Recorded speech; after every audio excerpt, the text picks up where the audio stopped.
So, good morning, folks. Thank you so much for joining at 9 a.m. on a Wednesday. Today, what we're going to be talking about is preparing for the job and internship search. My name is Rachel Young Sato. I use she, her pronouns. I am the Career Development Programming Manager. So there's a chance you saw my name in some emails. So here is my face. Um, I am open to advising appointments. I help put on some of these events. So if you get an email from Evan's job, that is probably from me. So any questions you have, feel free to put it in the chat and I can answer them as I can, or you can wait till the very end to ask your questions by unmuting yourself or in the chat. So today, kind of what we're talking about is not necessarily how to apply to jobs or talking about the application itself. We're talking about how to prepare before the search. This is pretty applicable to those that are MPA students that are in their first year, in their second year, in their third year. I know a lot of folks are pretty nervous about the job search and the job market. Either you left a job to come and be in this program, you're currently in full-time work, but you're trying to change to a different career. You've probably seen the news of how difficult the job market is. So I want to first off name the elephant in the room. I am aware and I am, this is in response. This session is in response to understanding that there's a lot of anxiety out there with the job search, and people are like, do I start now? What do I do now? So that is what this session this morning is going to be about. So kind of a little bit of a recap of what we will be going over. I want to first start off with a framework of how to approach the job market, the workplace. I think this is really important as you kind of set the stage for the rest of the process. We'll be talking a little bit about preparing. We'll be talking a little bit about reflection, some action you can take, tips, general timelines. Things are liable to change, of course. The big question being AI and ChatGPT as well, and some resources at the end.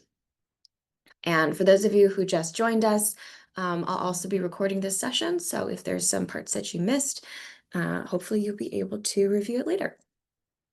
So I want to start off with the way that I kind of discuss every type of session with career development is that I see it as two parts, skills building and reflection.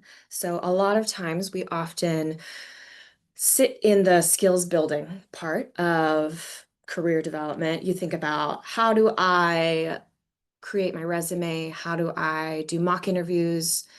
It's a lot of the tangible technical things. And so when it comes to career services, folks are like, fix my resume, help me find a job.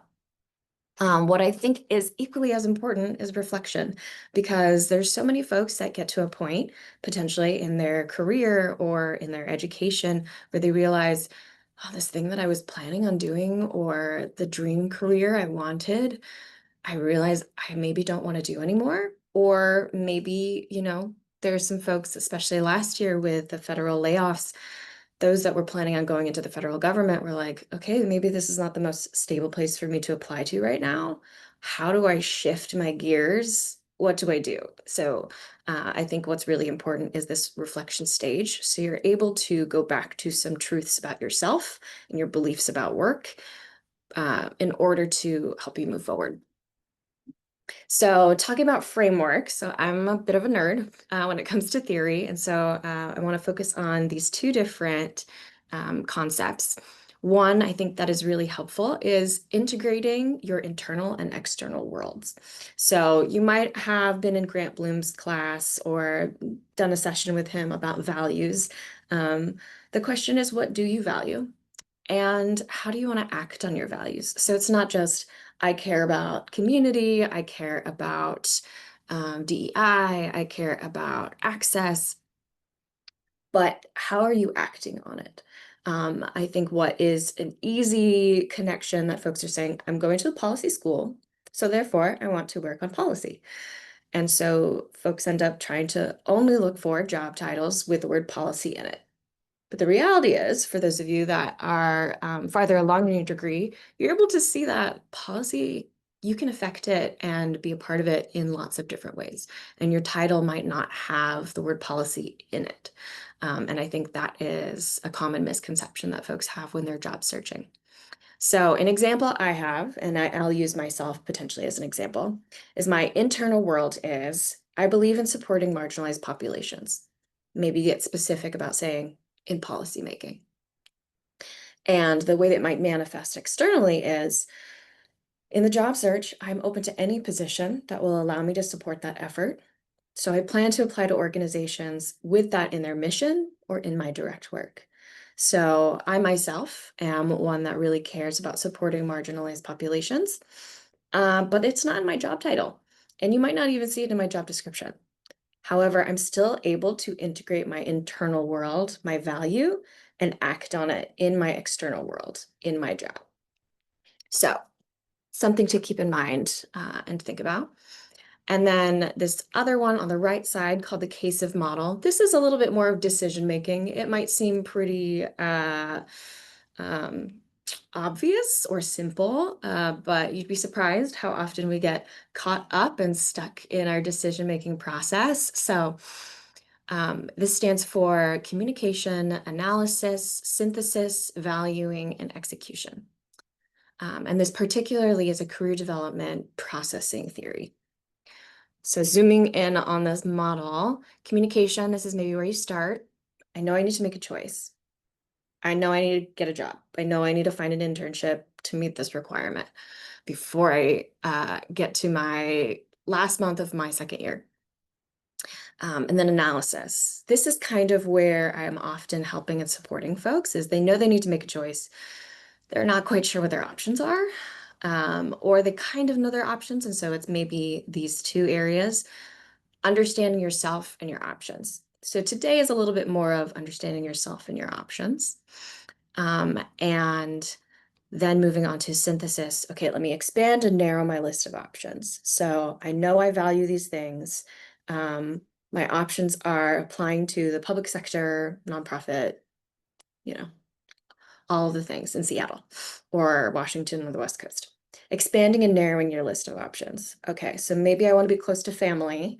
Maybe my family is not in state in Washington.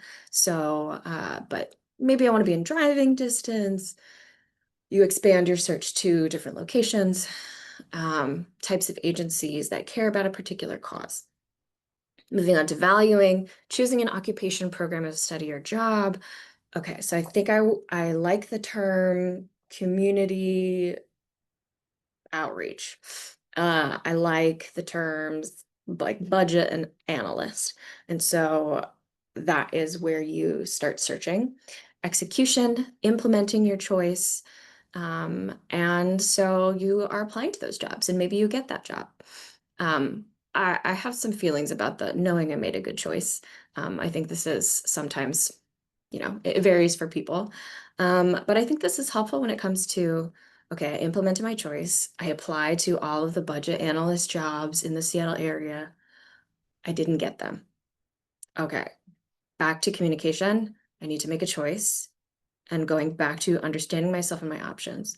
Actually, I think I am open to other types of roles as well, potentially in the private sector, maybe not just in the public sector. Turns out I don't like not being able to talk to people in the office place. And that was what I found when I was shadowing someone that was a budget analyst. This is just a helpful decision-making tree for those of us, especially that get stuck in one step in particular and feel paralyzed with those decisions. And so this is the thing I want to address, the main thing, because this is the question and the situation that has been coming up with so many of the students that I've been meeting with is if your circumstances change and your career path suddenly changes, what can you do to center yourself? Or what do you do next? So there are people who are maybe getting laid off. There are folks that are currently in full-time roles while in this program, planning to be in this job, until graduating, and then realize, okay, maybe I don't want to be here anymore. This has happened to multiple folks that I've spoken to. And then that shakes everything up because you're like, okay, this is my whole plan while I'm in this program. What do I do now? That decision-making process is helpful, but even before that is thinking about values. Let me go back to square one. What do I care about? What do I for sure never want to do again? Um, and how do I take this opportunity, being a student, being a grad student or an undergrad student right now? How do I take this opportunity to explore, to learn new things about myself, to learn that maybe I really love numbers, or maybe I really love getting to advocate for people. Let this be a moment that you're able to go back to some of those values. Maybe you did an exercise like that before a long time ago, but things have changed. I think this is the big question right now. So I want to be able to really focus on it. Preparation. So when it comes to preparation for the job search, I think a lot of folks tend to be in this materials section and application plan. Again, when I'm meeting with folks, it's often help me get a job. The tangibles I'm familiar with is let me fix my resume, let me do my cover letter, practice for interviews, I'll start applying. And this sometimes can be a place where folks get stuck because applications are not moving forward. And rejection is feeling really difficult and painful. And so I think that's why I like to talk about values first. What are your values? What are your non-negotiables? So you're able to kind of go back to this and expand some of your options. And another portion of the application process that I think is really important is preparing ahead of time your support system. Maybe you have a really great community. Maybe your significant other, your family, maybe you're from the Washington or Seattle area, and so you have people that you can lean on. But for those of you who maybe are coming in out of state or don't have a lot of community physically, I really encourage you to trying to start build the support system, trying to start building. And it might be your classmates, it might be a faculty. Maybe it's someone that you have admired that works at UW or that works in the field that you're interested in, and you ask if they'd be willing to be a mentor. When I was in grad school, my favorite thing that one of my faculty told me was build your advisory board or your board of directors. Basically, the people who will be in your corner to fight for you and to encourage you. Because sometimes when it comes to, you might know all the positives and have confidence in yourself and your work. But when you get rejections from jobs, it can make you question yourself. So this is a really important part because you're able to go back to people who know you personally or professionally, and you're able to say, okay, can you remind me? Can you remind me what I'm good at? Can you remind me that it's not all in my head? Um, and these folks are able to come back to you and say, yes, you are incredibly good at this. These are these truths about you. Um, and that will really help you in the long run because it can be a really long process. So I want to kind of start at the beginning with folks and have a little bit of reflection time. Don't worry, you don't have to show your face or speak out loud. Um, but I want you to think about, it's early in the morning. What are your values? What are your non-negotiables? Potentially, what about past jobs did you like or did you not like? What matters to you? So we're going to do a Mentimeter. Some of you might be familiar with this. Um, Go ahead and pull out your phone, or you can just use your web browser and go to menti.com, use this code. We're going to start off with the first few questions. Question number one. And if you did not catch the QR code, go ahead and you're welcome to use this participation link here at the top. What are a few of your top values? Collaboration. Yeah. So maybe that's important for you to not necessarily go into a job where you're solo working by yourself. I know that some folks that have maybe been doing some freelance independent work where they don't have a team, it's just them.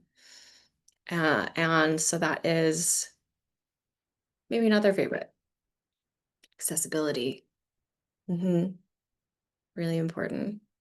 So maybe that is acknowledging when you're applying to a job, being aware of, okay, maybe I need to have some work from home days. So maybe telework is really important to you. I'm one of those people. My health is not amazing. So being able to have some times where I am not standing or moving always, that's important to me. Equity, critical thinking, service, database.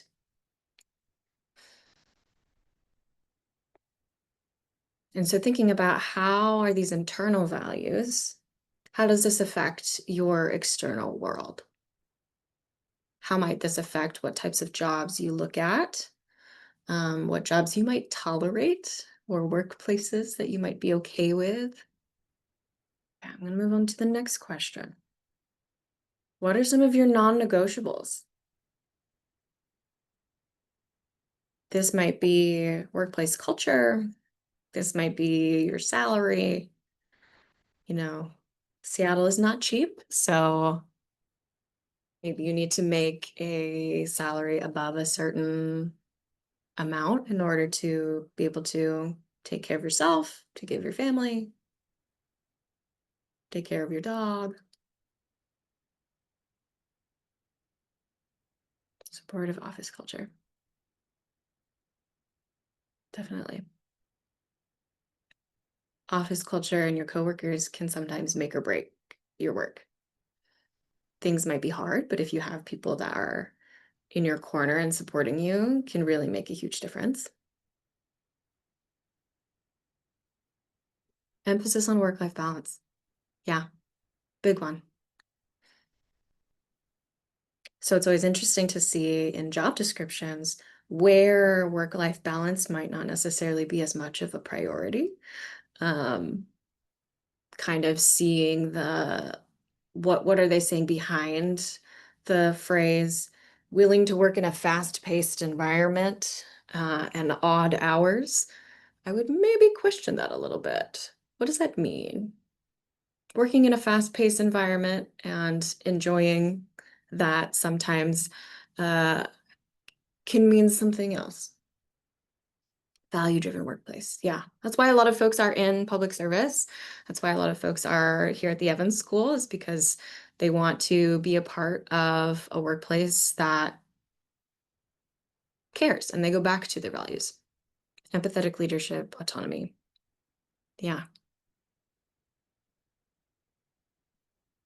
If it's too early in the morning for you and your brain hasn't started yet, maybe just write this question down and come back to it and just kind of brainstorm stream of consciousness. Distance. Yeah. Ooh, commute. That is a big one here. Do you live in Tacoma? Do you live in Bothell? Do you have to take the link and a bus and park and ride? It takes a lot out of your day. I would almost put parking prices. Okay. Next question. Ooh, kind of big for a Wednesday morning. What do you need to keep you motivated in a job? If you don't have an answer, that's okay. I feel like I need to ask this question of myself often because I feel like it can change. Is it your personal mission? Is it stability? Is it uh, the direct impact that you're making? Deadlines. Ooh, mission alignment, opportunity to continue learning and growing, which is great to think about when it comes to do they have professional development opportunities for you? Do they have like a fund where you can utilize that in order to go to conferences, go to get more training, take classes? Important questions. Okay, I think I have two more questions. Where would you rank your life priorities alongside your job? This is important. Also, again, if you feel like you need to come back to this question, go ahead and write it down, take a photo of this, come back to it. So, looking at work and career, community, leisure and recreation, relationships, health and wellness, personal morals, faith and religion or spirituality. I would say that this has changed generationally. I definitely was a very career driven boss woman mentality earlier on. And slowly, as my health has changed, and people in my life are getting married, having children, grandparents are passing away. Um, my priorities shift here and there, where work is maybe not everything to me. Relationships being a top one, that's really great. So, if those are priorities for your job, alongside your job, what does that mean? How does that manifest? Does that mean, again, work life balance, a job that has a hard stop at 5 p.m.? And if that is a value for you, how are you investing in that alongside your job? I'm going to move on to one more question. And this is kind of similar to the other question talking about non-negotiables or motivation, but scale some of the importance of different aspects in the workplace. Is it your supervisor? Work culture, someone mentioned that. Professional development opportunities, someone mentioned that. Hybrid and remote options, that might be accessibility, that might be commute and distance, working hours, work-life balance, commitment to family, organization, mission, and values. Sometimes folks are like, okay, I can sacrifice a little bit of my relationship with my supervisor if I know the mission of the work I'm doing. Um, I've previously been in places where my salary was on the lower side, but the pursuit of the mission and the values was what was talked about. People were willing to get paid less in order to support that mission. Job responsibilities. So this is really interesting. Top ones being work culture, supervisor, organization, mission, values. So keep that in mind. Think about that. Segue into something completely different. We spent some time in reflection, and now we're going to talk a little bit about some tangibles here in terms of preparation. So switch your reflection brain for a little bit. When it comes to estimated application timeline, especially folks that are maybe not familiar with the US process, um, this is what I would say was the estimated timeline formally. Everyone is different, especially those with a little bit more bureaucracy in their HR processes. And there's a lot also going on with the government shutdown and things maybe not moving forward as fast as they usually are.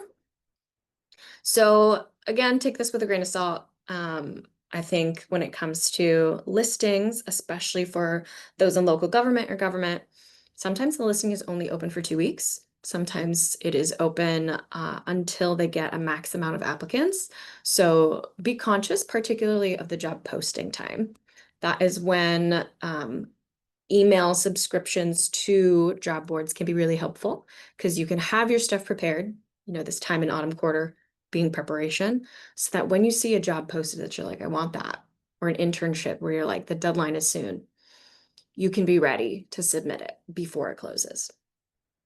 Sometimes there's a phone screening, so you don't necessarily have to dress up for it. It's usually pretty short on the 30-minute side. So this is maybe trying to decrease the pool a little bit.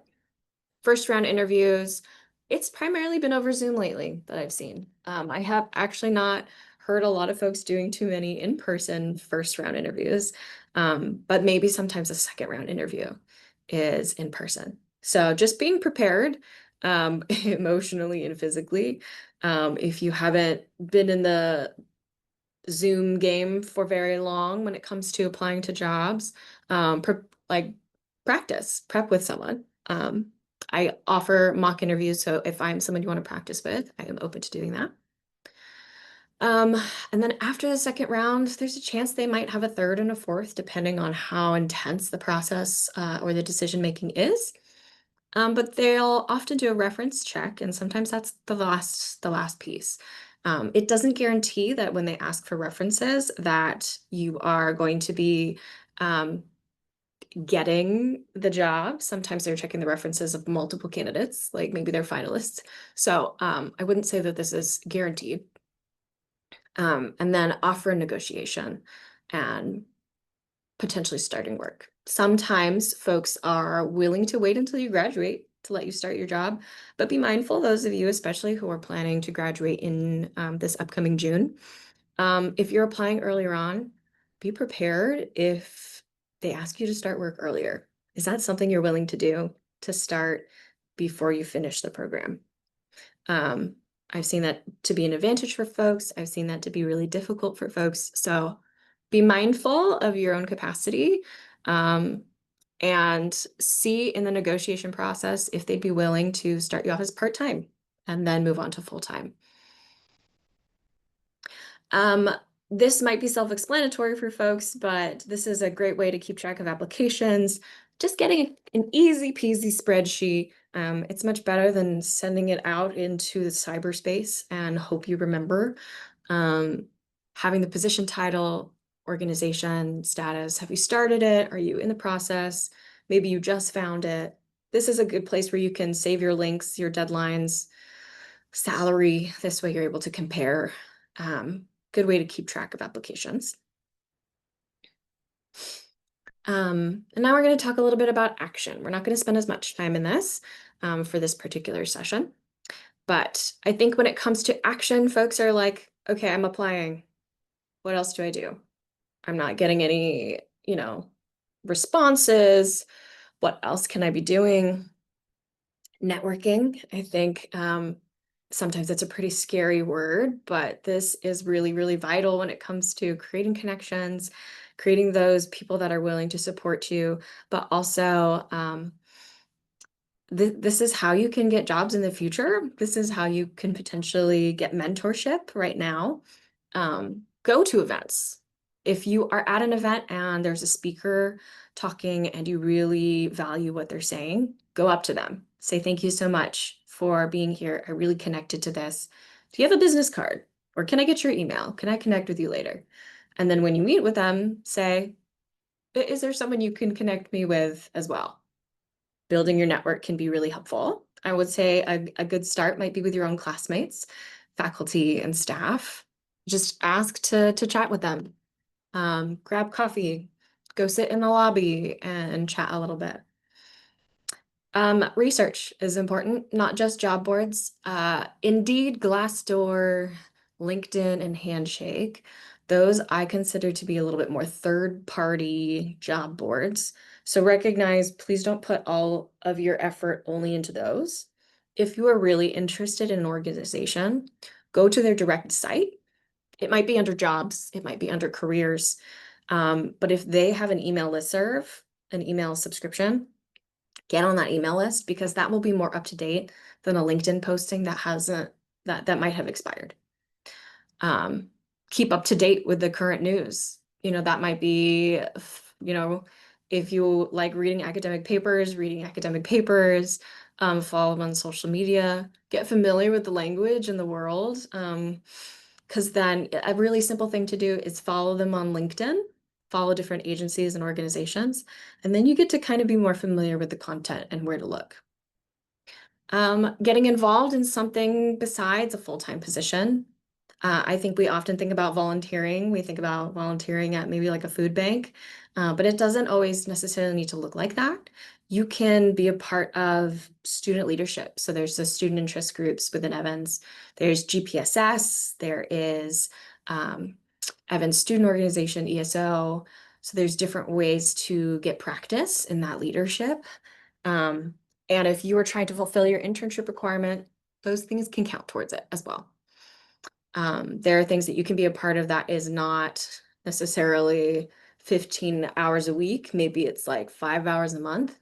Advisory boards, committees, joining a professional association.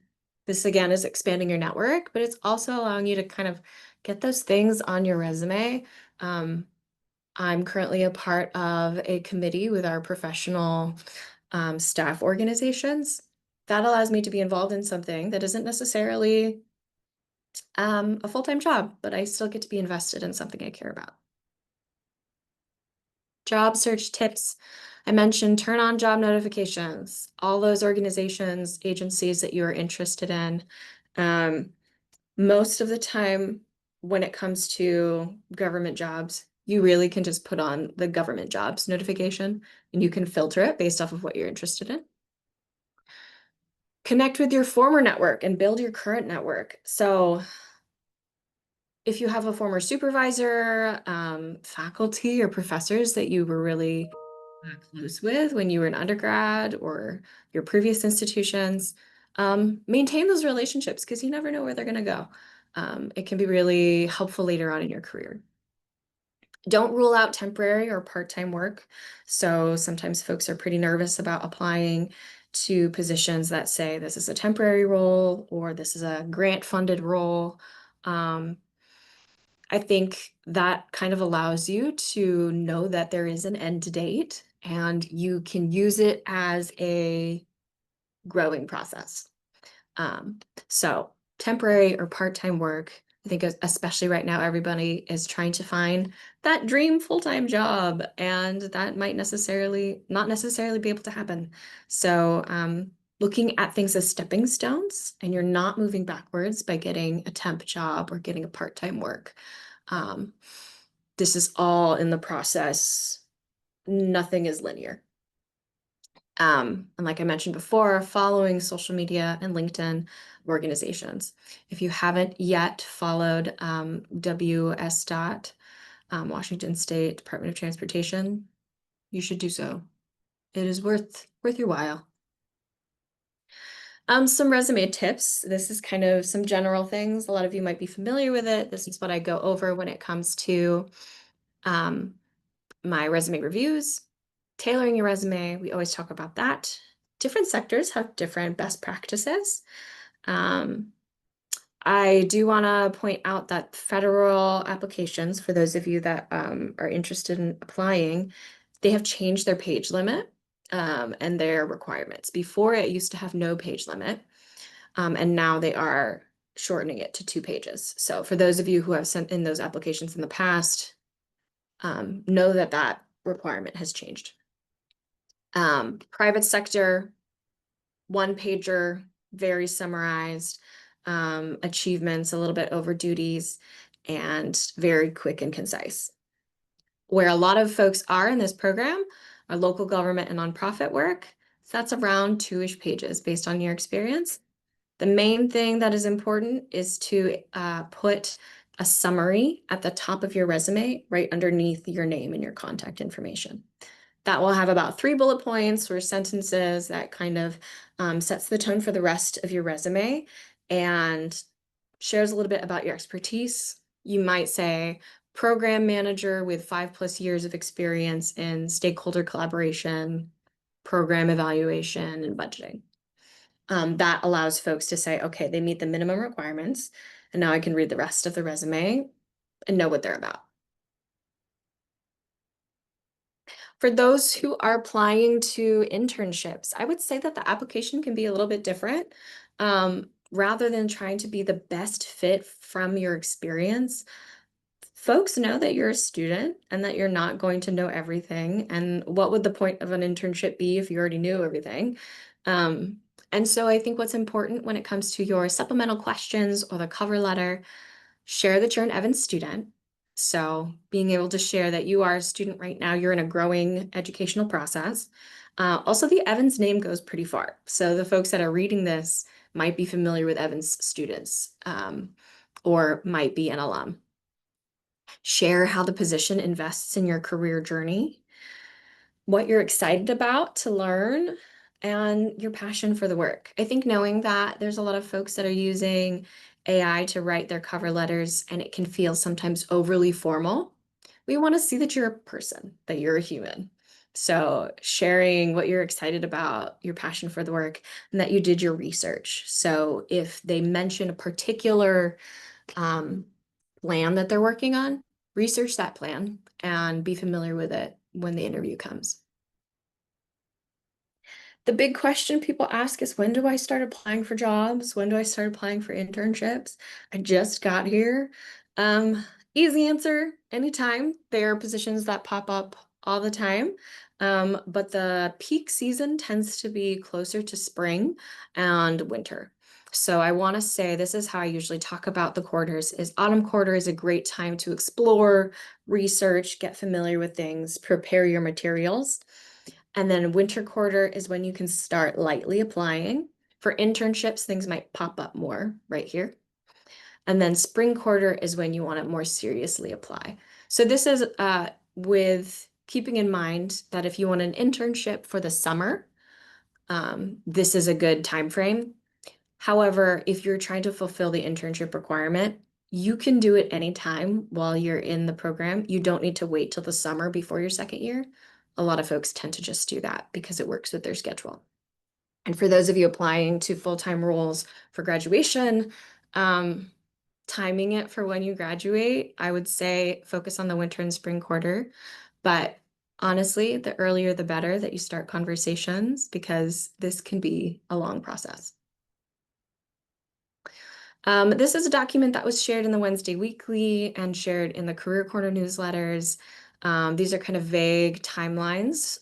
Pretty much I shared an average of what this was all about, but if you want this document, go ahead and take a look at 4 more Wednesday Weeklies and Career Corners. I'll have this in my next newsletter, so this way you can save it. So for those of you who are graduating or in the MPA program, just to keep in mind, please put your capstone project on your resume. You can list it as consultant. You can list it as graduate consultant. But this is one of the benefits of being able to be in the capstone and the student consulting lab is that you get to have real-time clients and get practice in consulting. So if you want to delve deeper into this, feel free to set up an appointment with me and we can talk about it. But remember to add this. This is really valuable. As a note for AI and ChatGPT use, I think this is a common thing that folks are sharing. Whether or not you believe in using it or not, it can be used as a prompting tool for guidance, but I just really encourage you not to let it do all the work for you. Don't ever just copy and paste. Make sure that your voice is identifiable because there's some applications that get completely disregarded if they can tell you're using ChatGPT or AI very obviously. And this probably goes without saying, but anything with an NDA, do not put in ChatGPT.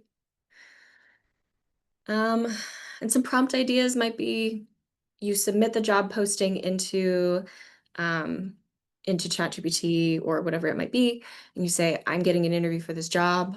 What are some questions I might be asked? And then you can practice a mock interview with yourself. Or what are some common themes from this that I should put in my resume? What are some top organizations in Seattle that have to do with environmental policy? I think it is a tool that you can use as a search engine. And then reminders in a difficult job market. In an AI and ChatGPT world, we're all still learning how to navigate this as folks on the application side and those on the recruiting side. It is a new world. So I think a big part is show your understanding and show that you're genuine. I want to acknowledge that you are not moving backwards. If you are doing an internship and previously you were working full-time, where your title goes from director to manager or manager to coordinator. Again, the career process is not linear and you are in a space of transition and change, going back to school. So take this as a time to be open. Don't discount the survival job or the starter job. I know many folks that are working in retail and food service, and pursuing their passion, um, without being paid for it in different capacities. So um, if you are in this program and you are not working for the local government right now, um, that does not mean that your work is less important. People are in different circumstances. And I just want to encourage you that you're doing the best you can with what you have. I know that it can be really discouraging, and quite honestly, a lot of you are really trying your best. So going back to this question, if your circumstances change, and your career path suddenly changes, what can you do to center yourself? I just wanted to revisit this question, and hopefully you can take some of those things that we talked about at the beginning. Remember, support system is important. Who's in your corner? Support your classmates and celebrate your wins, grieve the losses together, and ask for help. I want to offer my help as a resource here as well. I'm going to skip this question and just kind of share resources. So in addition to, if you go on our Evans Community Hub SharePoint, we have a career development page that has a lot of resources that I was able to put together. And then we have our central UW Career and Internship Center. There are career fairs going on all the time, and events that are going on all year round. And I just want to point out that this is the next event that we will be putting on in November. This is Evans alumni who ended up becoming career coaches. So in the event that you are graduating and you still are wanting support, I technically can support you a year out of graduation, but if you want folks that are later on in their career or specifically have an MPA degree or EMP degree, these are folks that I wanted to introduce you to and hear their wisdom. So thank you for joining me. I know that that was on the longer side. So those of you that stuck with me, I appreciate it. If you have any questions, feel free to drop it in the chat, or I'll stick around a little bit if you want to ask me your questions. But thank you for being here. If you have any questions, you can also email Evan's job, set up a career appointment. But I hope you have a great rest of your day and a wonderful rest of your week.